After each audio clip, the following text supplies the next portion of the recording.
Think about African civilizations. Most often, what comes to mind is ancient Kemet, the Nubian kingdom of Kush and Meroe, the Ethiopian kingdom, the Mali Empire, the Songhai dynasties, the Moorish Amazigh Empire, the Ghana kingdom, and bits about the Buganda, Zimbabwe, and Zulu kingdoms. It's only recent that people have heard about the Ajuran Empire of Somalia and the Tutsi Kingdom of Central Africa, which only became popular after the infamous Rwanda genocide. The common factor about these kingdoms is their strong centralized system of administration.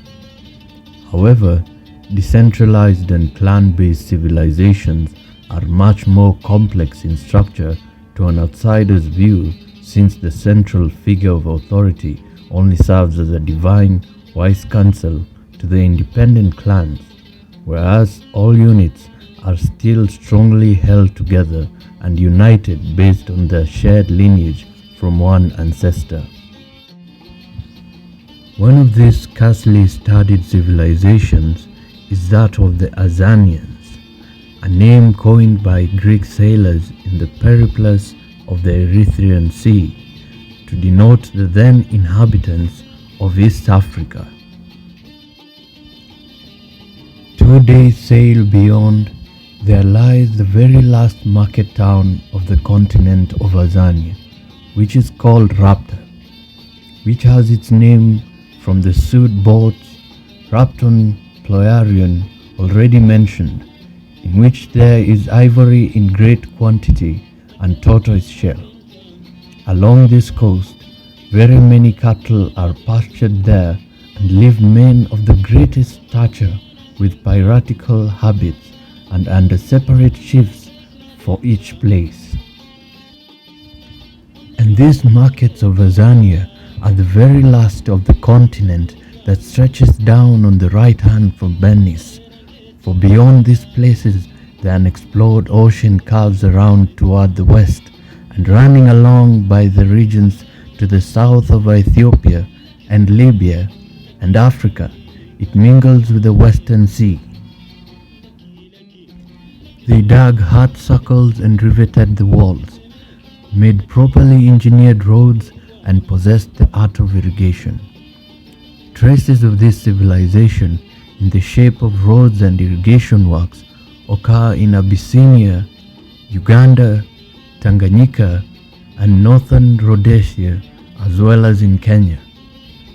But the stone enclosure and honeysuckle, which to my mind are the distinctive features, have so far been reported only from Kenya and Galaland, South Abyssinia, though for the present we may assume that the Tanganyika remains also belong to it. They developed an intricate irrigation and cultivation system involving a stone block canal channeling water from the Crater Highlands Rift escarpment to stone-lined cultivation terraces. The culture that built these Tanzanian ruins displayed advanced knowledge of irrigation technology before mysteriously disappearing. What once may have been one of the biggest inland centers in Eastern Africa is now a quiet corner of Tanzania on the edge of the much more popular and touristic Ngorongoro Conservation Area. Azania is a name that has been applied to various parts of southeastern tropical Africa. In the Roman period and perhaps earlier, the toponym referred to a portion of the Southeast Africa coast extending from Kenya to perhaps as far south as Tanzania. This area was inhabited by southern Cushitic speaking populations until the wave of Bantu expansion. Chapter 16 of the Periplus Scrolls clearly describes the Emporium of Rhapta, located south of the Pyrenean Islands at the end of the 7 courses of Azania, as the southernmost market of Azania. The Periplus does not mention any dark-skinned Ethiopians among the area's inhabitants. According to John Donnelly Fage, these early Greek documents altogether suggest that the original inhabitants of the Azania coast, the Azanians, were of the same ancestral stock as the Afro-Asiatic speaking populations to the north of them along the Red Sea. Subsequently, by the 10th century AD, these original Azanians had been replaced by early waves of Bantu settlers. A 1915 article by M.W.H. Beach in the British anthropological journal Man, titled Pre-Bantu Occupants of East Africa, discusses the legends of the Kikuyu around Nairobi. During discussions with some Kikuyu elders, I was informed that the land they now occupy in the Dagonet district, if they dug down low enough, which they seldom do, they not infrequently came across pieces of ancient pottery of a workmanship entirely different from their own. All the elders agreed that this pottery was the work of the Gumba, a people who inhabited the Kikuyu country after displacing a race of cannibal dwarfs called Maithoachiana. Most Kenyans would be surprised to learn that Kenya had its own share of lost cities. The idea that some ancient civilization that built cities, roads and canals throughout East Africa more than 3,000 years would startle most Kenyans.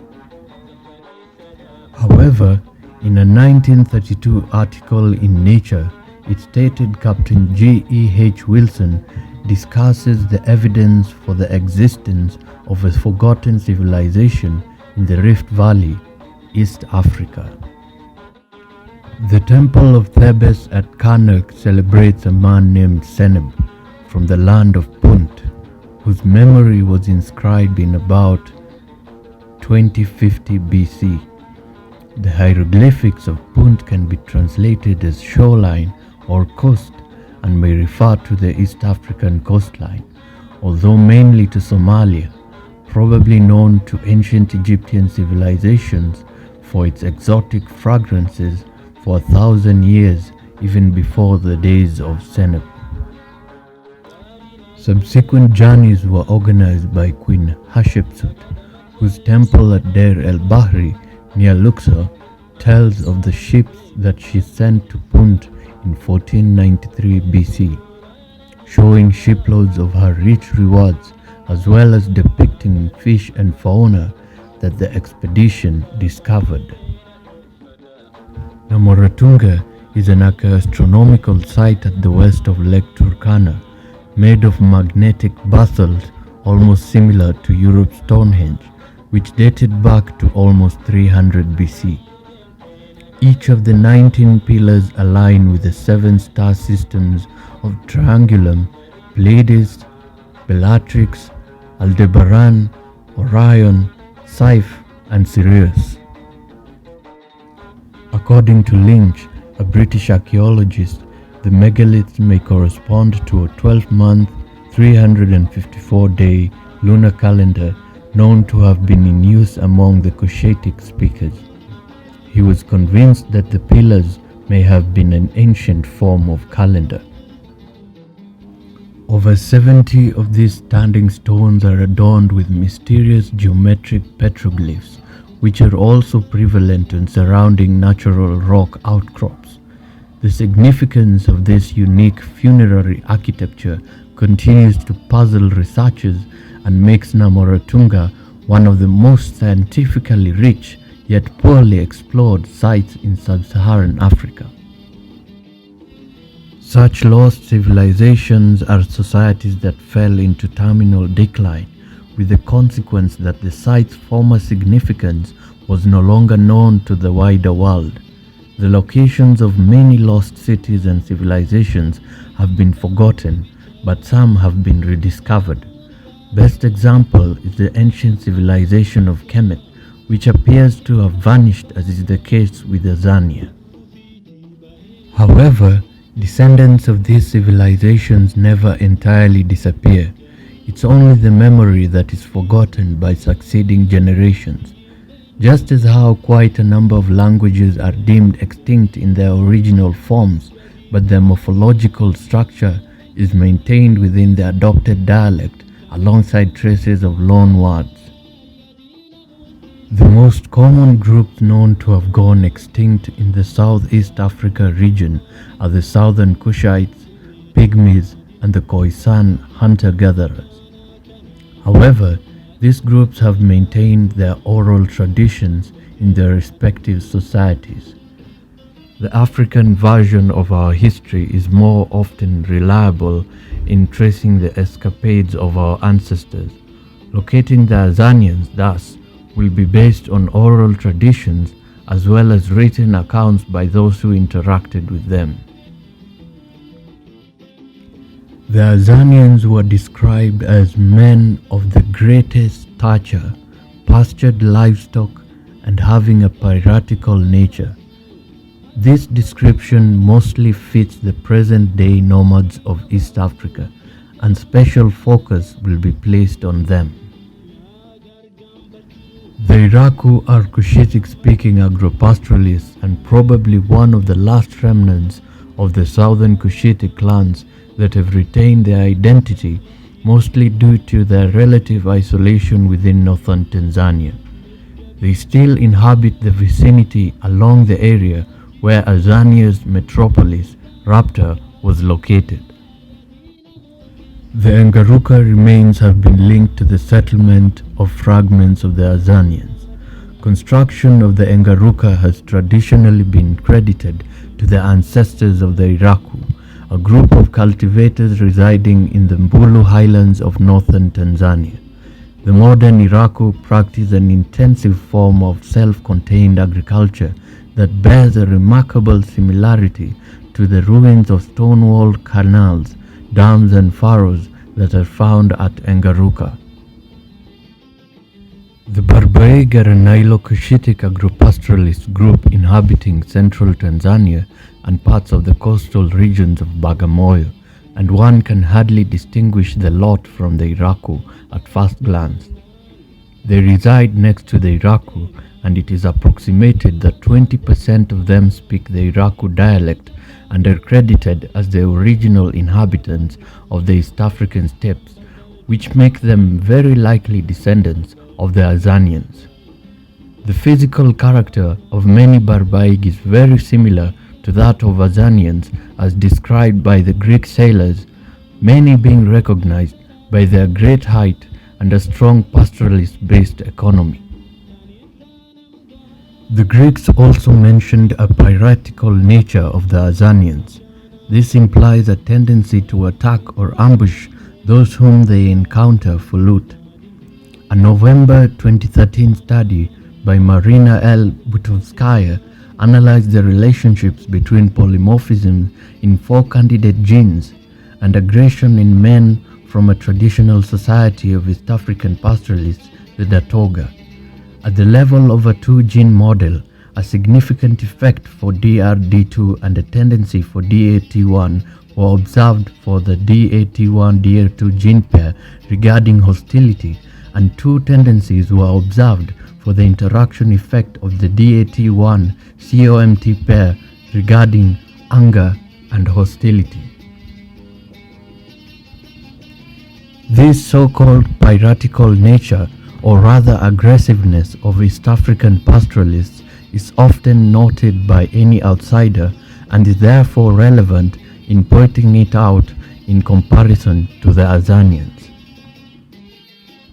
A German anthropologist, M. Mecker, who lived among the Maasai and learned their language after 8 years, published a book in 1904 where he claims to have discovered a Semitic people in Southeast Africa, specifically the Barbaig, Iraku, and Maasai clans of Tanganyika. He claims that, among the above Semite nations of East Africa, I consider the Datoga to be one of the oldest, purest, or less mixed, or only in certain cases with Neos, of whom those living near Iraku and Ufiomi are called El Ataturu. As far as I can establish, they are the oldest inhabitants of the East African steppes, from where they were driven out by the Maasai.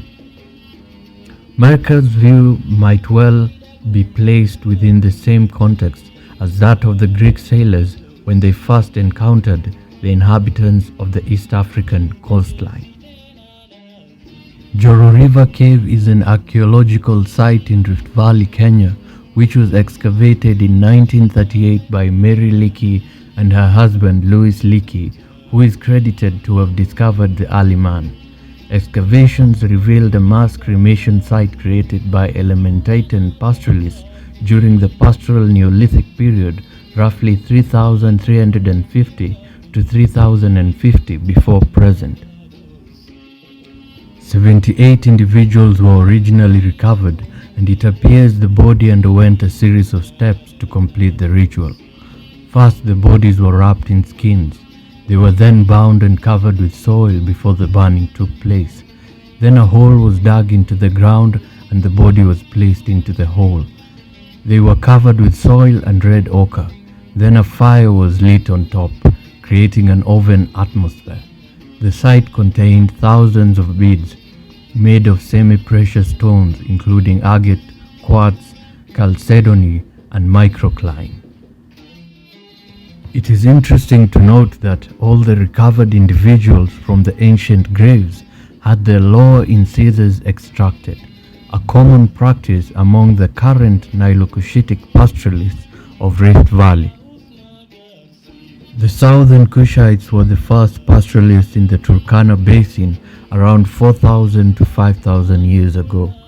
They spread their cattle, sheep and goats as far as the highlands of Kenya and northern Tanzania, a culture that has been named the Savannah Pastoral Neolithic. The earliest southern Nilotes, a blend with southern Cushites, created the Elementitan Pastoral Neolithic complex. Its unique feature is the cremation of the dead, which is a rare tradition in Africa. Individuals from the site were described as ultra-dolichocephalic, which means having extremely long skulls, and non-eoid people.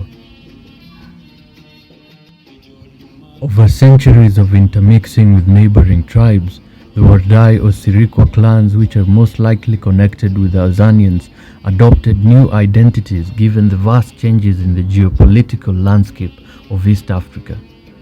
The Sirikwa or Wardai were southern Cushites and got varied names from those whom they pastured alongside.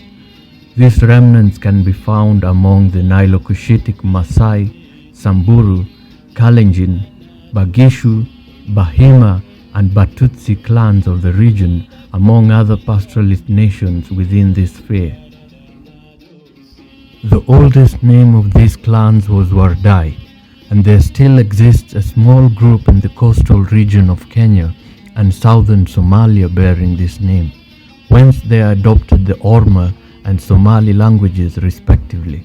The description of these Wardai clans has a striking match to the ancient Azanian nomads. In the book Azanian Civilization and Megalithic Cushites Revisited, Dan Stiles writes, "They erected huge mounds of boulders and cobbles challenging genuine hills in size, built enormous stone rings and dug deep wells into the desert that are still used today.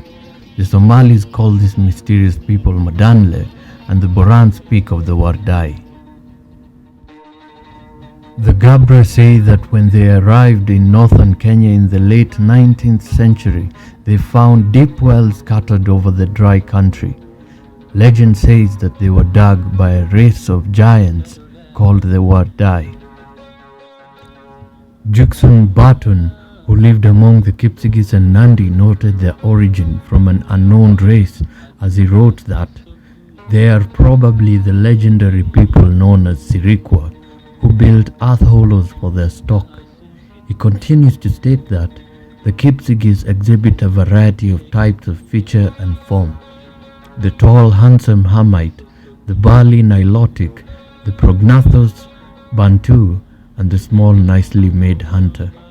The hair of the head varies from neo wool to the crinkly and finer hair of the Hamite.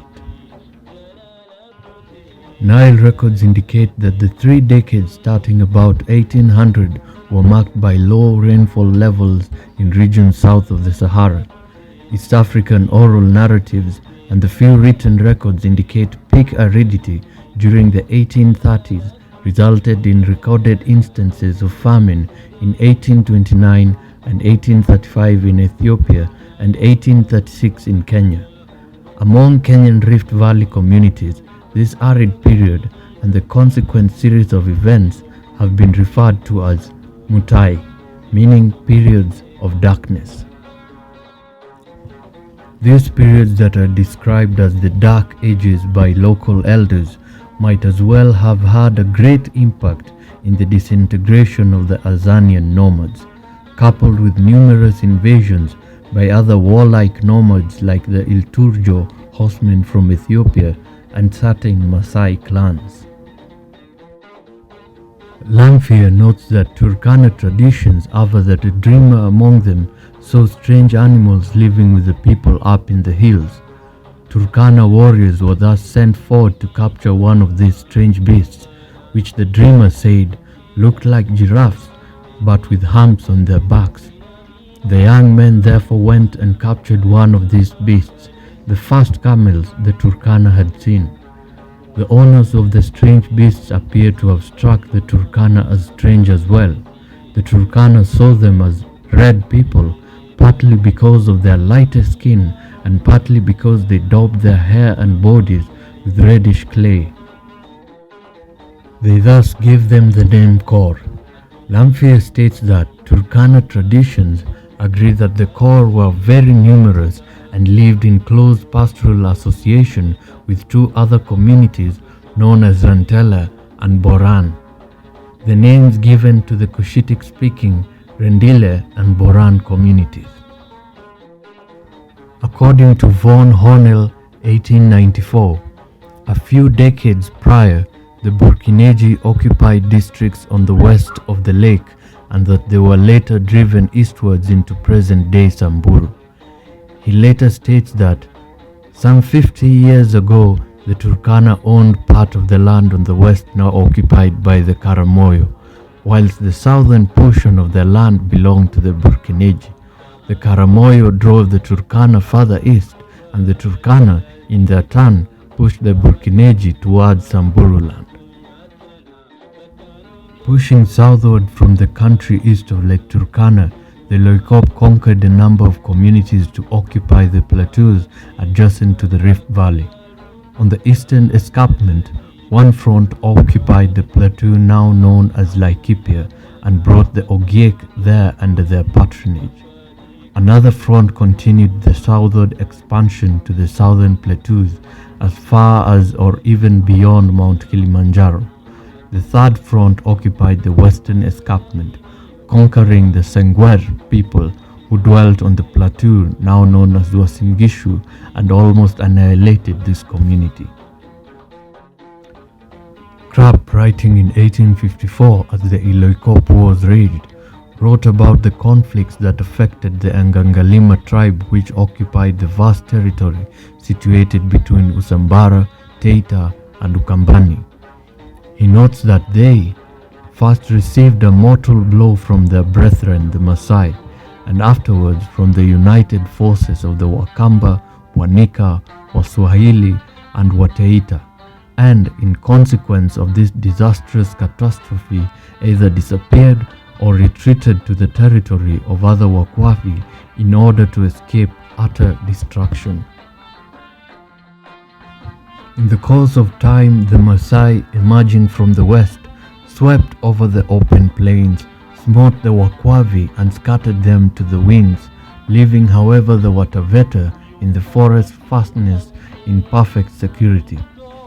The Wakwavi, robbed of all and completely broken up, some wandered this way and some that, while some turning to their friends the Wataveta, asked and found refuge with them. Ever since, the two peoples have lived together, assimilating more and more to each other's habits and modes of life. Civil war broke out between the Maasai and Gishu, who were helped by their kinsmen of Laikipia. After some initial defeats, the Maasai detached the Sambur of Laikipia from the hostile alliance and then crushed the Gishu so utterly that the latter could no longer hold their own against the dispossessed Nandi and their kindred, and ceased to exist as a tribe. Langfia states that Turkana narratives indicate that at the time of interaction with the core, the Turkana were in even closer proximity to a community referred to as Siger. This was the Karamoja name for the community and derived from an adornment that this community favored. The Siger, like the core, were seen as red people. They are also remembered as a heterogeneous multilingual confederation including southern and eastern Nilotic speakers and those who spoke Cushitic dialects. According to Turkana traditions, the Siger once held most of the surrounding country until the core and their allies came up from the south and took it from them. In the process, the core and Siger had blended to some extent. According to Langfia's account, Turkana traditions directly relate the collapse of the Siger to the Aoyate. He notes that, as Turkana cattle camps began making contact with these alien populations and their strange livestock, the area was beset by a terrible drought, the Aoyate, the long dry time. The Siger community was decimated and began to collapse. Some abandoned their mountain and fled eastwards, but ran into even drier conditions. It became dry and there was great hunger. The Siger went away to the east to Moro Eris, where most of them died of heat and starvation. So many died that there is still a place called Kabosan, the rotten place. Bands of Turkana fighting men forced the Siger northwards to the head of Lake Turkana. Still others were pushed back onto the Suk Hills to the south to be incorporated by the southern Nilotic-speaking Pokot. Many were assimilated by the Turkana, and the victors took possession of the grazing and water resources of Moro Asiger. Igoji and Imenti informants, however, provide accounts of these groups that differ sharply from the traditions of their two southern neighbors. The majority of their narrations speak neither of dwarfs nor Agumba. Rather, they describe a tall, slender, cattle-keeping people recalled with variations as Umpua, Lumbua. The Umpua wore shoulder-length hair plaited into braids. The Umpua are also remembered in tradition as herders, not hunters, guarding small numbers of cattle and goats and living solely from the milk and meat of their herds. At night, livestock were kept in pits, dug by the herders themselves, which were gradually deepened as the mud was removed after the rains. The earth and dung were heaped next to the pit to form a mound, within which the Umpua are recalled as having placed their dead. The art of burial described is still practiced among the Datoga and Barbaic nomads of Tanzania, pointing out their connection to this ancient culture of East Africa. Some loanwords of these ancient people of Mount Kenya are shown below. Notice that they are consistent with the languages of certain tribes in Kenya.